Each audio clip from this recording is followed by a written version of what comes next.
nandito. Andito tayo dahil nagbibigay-pugay tayo sa napakahalagang pagbibigay daan para mabandila ang kagalingan ng ating mga alagad ng sining dito sa Clock Tower.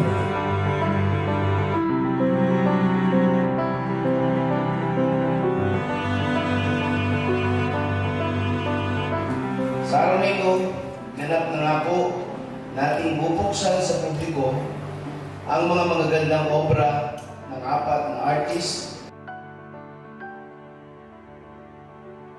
Kaya naman po, isa pong karangalan ng makasama kayo at pangunahan ang makabuluhang kaganapan na ito.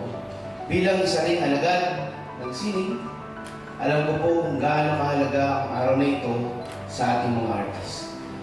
Matapos ang mahabang proseso mula sa paghahanda, pagdidisenyo, hanggang sa pagtatapos, sa wakas ay atin na masisilayan ang mga sining na nagpapahayag ng iba't ibang mensahe ukol sa ikot ng buhay.